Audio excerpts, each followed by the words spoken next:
Hello friends, chapter 3 understanding quadrilateral start करेंगे इस video में। ये वीडियो इस चैप्टर का बेसिक इंट्रोडक्शन वीडियो होगा और इसमें हम इस चैप्टर में यूज़ होने वाली जितनी भी बेसिक टर्म्स है वो सारे डिस्कस करेंगे।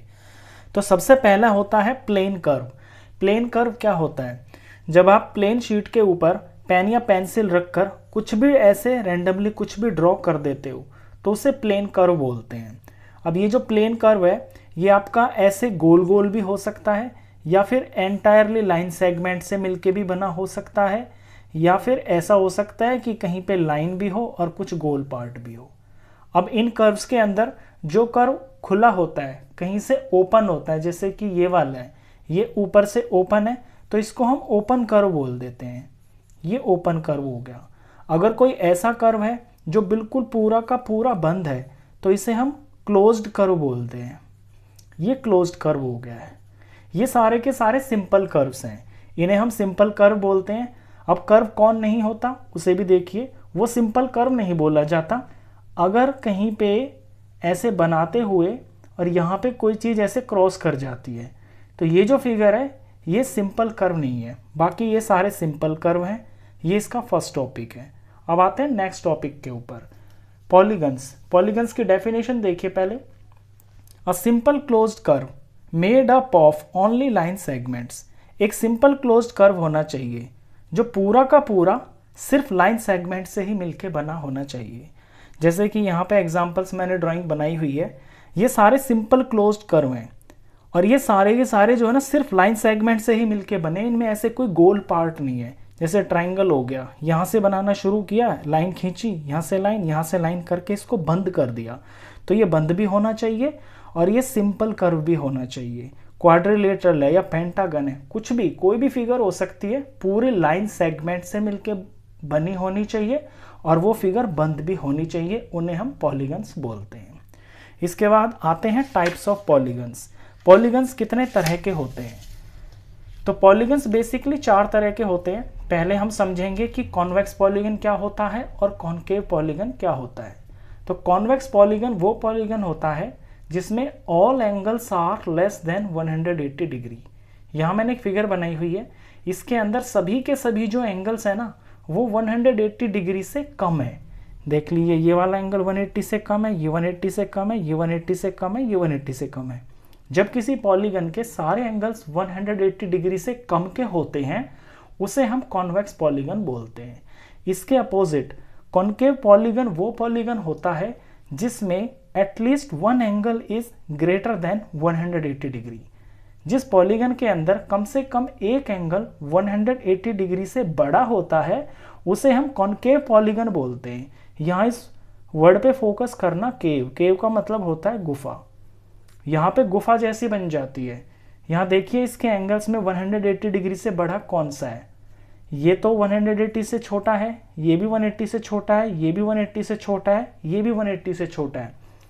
लेकिन इस एंगल पे गौर कीजिए, इसका जो अंदर का ये एंगल है ना, ये वाला, ये 180 से बड़ा है। 180 का एंगल होता है स्ट्रेट लाइन, तो यहाँ से लेकर यहाँ तक तो ये 180 हो गया, लेकिन आगे भी मुड़ रही है ना ये वाली लाइन, तो ये इतना एक्स्ट्रा है। 180 से ये इतना एक्स्ट्रा है, यानी 180 से ये बड़ा है। ऐसे एंगल को हम रिफ्लेक्स एंगल बोलते हैं। तो जिस पॉलीगन के अंदर एक एंगल 180 डिग्री से बड़ा हो उसे हम कॉनकेव पॉलीगन बोलते हैं। और यहाँ पे केव जैसा बन जाता है, इसमें अंदर को ऐसे गुफा जैसा मुंह बन जाता है। ऐसे इसकी आप पहचान भी कर सकते हो। 2 टाइप तो ये हो गई हैं, कॉन्वेक्स पॉलीगन की और कॉनकेव पॉलीगन की। 2 टाइप होती हैं, रेगुलर पॉलीगन्स और इर्रेगुलर पॉलीगन्स। अब रेगुलर पॉलीगन्स वो पॉलीगन्स होते हैं जिनमें all angles and all sides are equal. ऐसे पॉलीगन्स जिनके सारे एंगल्स भी मेजरमेंट में बराबर होते हैं और सारी साइड्स भी जो है लेंथ में बराबर होती हैं। 2 परफेक्ट एग्जांपल्स हैं रेगुलर पॉलीगन्स के, इक्विलैटरल ट्राइंगल और स्क्वायर। इक्विलैटरल ट्राइंगल वही ट्राइंगल होता है जिसकी तीनों साइड्स लेंथ में बराबर होती हैं और इसके तीनों एंगल्स भी बिल्कुल इक्वल होते हैं, 60-60-60 डिग्री के। तो इक्विलैटरल ट्राइंगल एक रेगुलर पॉलीगन होता है। फिर होता है स्क्वायर। स्क्वायर भी एक रेगुलर पॉलीगन होता है क्योंकि इसकी चारों साइड्स की जो लेंथ है वो बराबर होती है और इसके चारों जो एंगल्स हैं वो भी इक्वल होते हैं, सभी इसके एंगल्स 90 डिग्री के होते हैं। अब ये 3 साइड का हो गया रेगुलर पॉलीगन, ये 4 साइड का हो गया रेगुलर पॉलीगन। इनके कुछ पर्टिकुलर नाम है, जैसे इसका इक्विलेटरल ट्राइंगल है, इसका स्क्वायर है। लेकिन 5 साइड का अगर कोई रेगुलर पॉलीगन होगा तो 5 साइड वाले को बोलते हैं हम पेंटागन। यहाँ पे मैं बना नहीं पा रहा हूँ लेकिन सिर्फ समझा रहा हूँ। अगर कोई 5 साइड का होगा, 1 2 3 4 5, तो 5 साइड वाले को हम पेंटागन बोलते हैं। और अगर इसकी 5 साइडें बराबर होंगी और इसके 5 एंगल बराबर होंगे तो इस पेंटागन के आगे हम रेगुलर लगा देंगे, तो ये रेगुलर पेंटागन बोला जाएगा। तो ये तो होते हैं रेगुलर पॉलीगन्स। इर्रेगुलर पॉलीगन्स इसके उलट होते हैं, ऐसे पॉलीगन्स जिनमें चारों साइड्स बराबर नहीं होती हैं और ना ही चारों एंगल्स बराबर होते हैं। यानी ये जो दोनों कंडीशंस है ना, ये जिन पॉलीगन्स में फुलफिल नहीं होती हैं वो इर्रेगुलर पॉलीगन्स होते हैं। जैसे इस पॉलीगन को देखिए, ये एक इर्रेगुलर पॉलीगन है, इसकी चारों साइड्स मेजरमेंट में बराबर नहीं है, ये देखते ही पता चल रहा है, और इसके चारों एंगल्स भी बराबर नहीं है, ये छोटा है ये बड़ा है। तो ऐसे पॉलीगन्स को हम इर्रेगुलर पॉलीगन बोलते हैं। तो ये 4 तरह के पॉलीगन हुए, कॉन्वेक्स, कॉनकेव, रेगुलर और इर्रेगुलर पॉलीगन। इसके बाद जो नेक्स्ट टॉपिक इसके अंदर आता है वो है the sum of the measures of the external angles of any polygon is 360 degree. ये बहुत इंपॉर्टेंट पॉइंट है और ये पॉलीगन के एक्सटीरियर एंगल के सम से रिलेटेड है। कोई भी पॉलीगन हो, चाहे वो कितनी भी साइड का हो, यहाँ पे मैंने एक पॉलीगन बनाया हुआ है 3 साइड का, तो इसके जो एक्सटर्नल एंगल्स होंगे ना उसका सम 360 डिग्री होगा। मैं इसके एक्सटर्नल एंगल्स पहले बना के दिखाता हूँ आपको। इस पॉइंट पे अगर मैं इस लाइन को बढ़ा देता हूँ ऐसे, तो यहाँ पर एक एंगल बन गया, ये बाहर की तरफ बन रहा है ना, तो ये एक्सटीरियर एंगल है, ये नंबर 1 एंगल हो गया। जब मैं इधर को ऐसे आऊँगा और मुझे इधर मुड़ना पड़ेगा, तो यहाँ से मैं टर्न लूँगा, तो जितना मैं ये घूमाऊँ ये एंगल बन गया, ये एंगल 2 हो गया। अब इस रास्ते पे चल के मुझे इस रास्ते पे आना है, तो यहाँ से मैं टर्न लूँगा, जितना ये टर्न है, ये जो एंगल है ये एक्सटीरियर एंगल है क्योंकि ये बाहर की तरफ बन रहा है, ये एंगल 3 हो गया। तो ट्राइंगल के अंदर 3 एक्सटीरियर एंगल बने हैं, इन तीनों का जो सम होगा ना वो एग्जैक्ट 360 डिग्री ही होगा।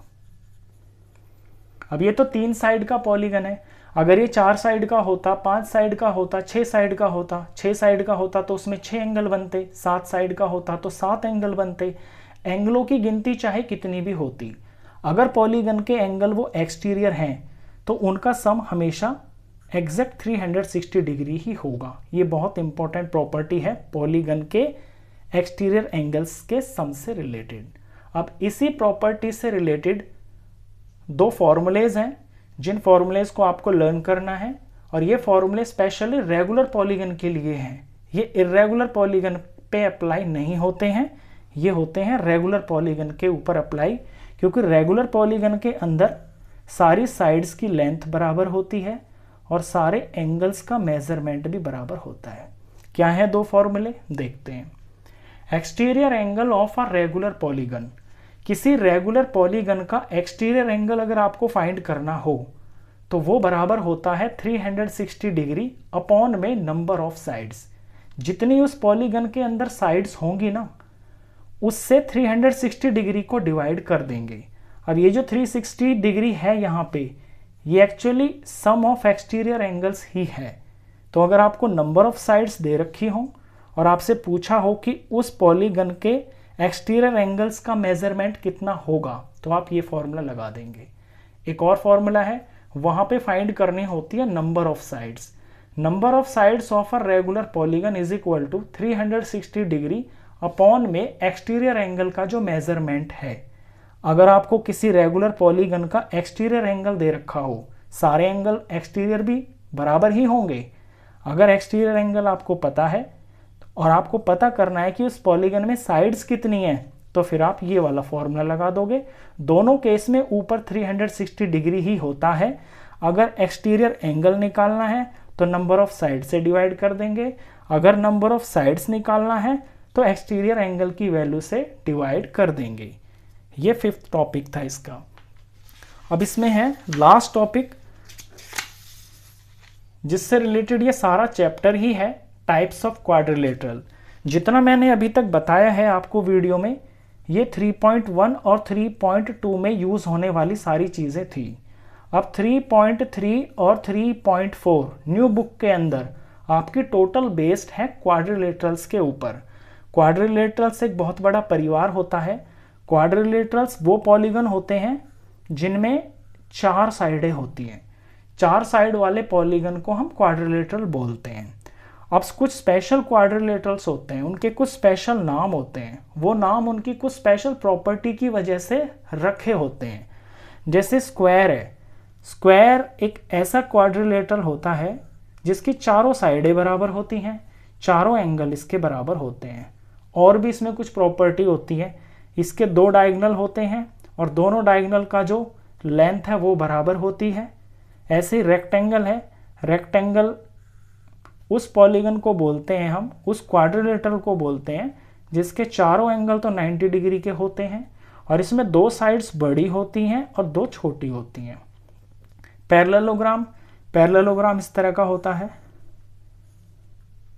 इसमें 2 लंबाई बड़ी होती हैं और 2 लंबाई यहाँ पे साइड्स की छोटी होती हैं और इसके अपोजिट एंगल्स, 2 एंगल अपोजिट इसमें छोटे होते हैं और 2 अपोजिट एंगल्स इसमें बड़े होते हैं।